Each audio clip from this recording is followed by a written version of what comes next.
उधर खबर है कि तुर्की की सेना ने उत्तरी सीरिया में कुर्दिस्तान वर्कर्स पार्टी के एक बड़े कमांडर को मार दिया है। तुर्की अपनी सीमा के आसपास कुर्द लड़ाकों के सफाए में लगा हुआ है और वो कभी उत्तरी इराक में घुसकर बम बरसाता है तो कभी उत्तरी सीरिया में हमला कर देता है।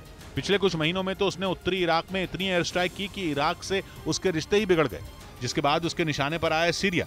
खबर है कि तुर्की की सेना ने वहां भी कुर्द लड़ाकों का पीछा नहीं छोड़ा और उसने उत्तरी सीरिया में कुर्द लड़ाकों को खत्म करने का ऑपरेशन तेज कर दिया। यही नहीं, खबर है कि इस बार उसे वहां बड़ी कामयाबी मिली है, क्योंकि तुर्की के उत्तरी सीरिया में चलाए गए ऑपरेशन में कुर्द लड़ाकों के कमांडर कायस बेहरोज सुलैवा को मार गिराया गया।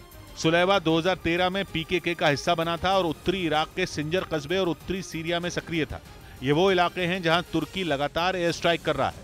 उत्तरी इराक में तुर्की की सेना के हमले की तस्वीरें तो पूरी दुनिया देख ही चुकी है और अब उसकी नजर उत्तरी सीरिया पर है। वैसे इस इलाके में तुर्की पहले भी कुर्द लड़ाकों को मार चुका है, लेकिन यूक्रेन जंग के बीच उसने अपना प्लान ऑफ एक्शन बदला है। अब वो तुर्की के अंदर और आसपास हर जगह कुर्द लड़ाकों का सफाया कर रहा है, वो भी डबल स्पीड से, क्योंकि उसे मालूम है कि बदले हुए हालात में अमेरिका या फिर नेटो में शामिल दूसरे देश रोक टोक नहीं कर पाएंगे। उधर रूस ने दावा किया कि उसकी सेना ने यूक्रेन में जंग लड़ रहे अमेरिका और ब्रिटेन के सैनिकों को मार गिराया। रूस के मुताबिक डोनेस्क के लेमान शहर में अमेरिका और ब्रिटेन के सैनिक बड़ी संख्या में मौजूद थे और जैसे ही इसकी खबर रूसी सेना को लगी, उसके लड़ाकू विमानों ने बम बरसाने शुरू कर दिए।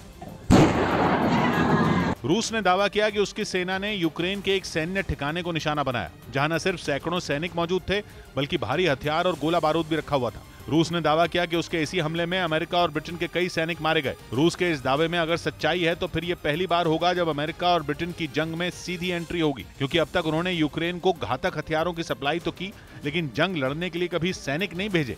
लेकिन रूस ने दावा किया कि सिर्फ डोनेस्क के लेमान में ही 100 से ज्यादा विदेशी लड़ाके यूक्रेन के लिए लड़ रहे हैं। रूस के मुताबिक इनमें 40 सैनिक अमेरिका और ब्रिटेन के हैं, जिन्होंने लेमान शहर को रूस के हाथ से छीनने में जेलेंस्की की फौज की मदद की थी,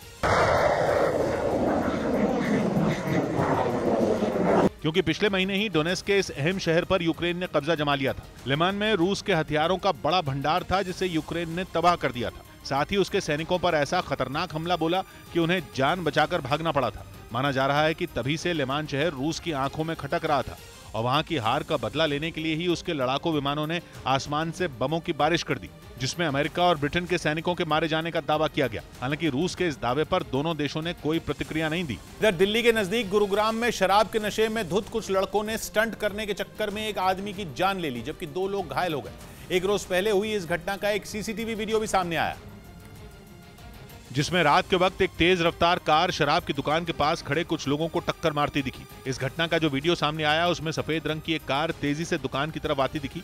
तभी स्टंट दिखाने के लिए कार चला रहे लड़के ने जोरदार ब्रेक लगाया, जिसके बाद कार का पिछला हिस्सा तेजी से घूमते हुए वहां खड़े आदमी से टकरा गया, जबकि उसका अगला हिस्सा दुकान से भिड़ गया। इस दौरान वहां कई और लोग भी मौजूद थे जो इस स्टंट की वजह से घायल हो गए, जिनमें एक की मौत हो गई। इस घटना के बाद पुलिस ने स्टंट कर रहे 7 लड़कों को गिरफ्तार कर लिया। 7 आरोपियों को गिरफ्तार करने में कामयाबी हासिल की। बताया जा रहा है कि इस घटना में 10 से 12 लड़के शामिल थे और सभी शराब के नशे में धुत थे।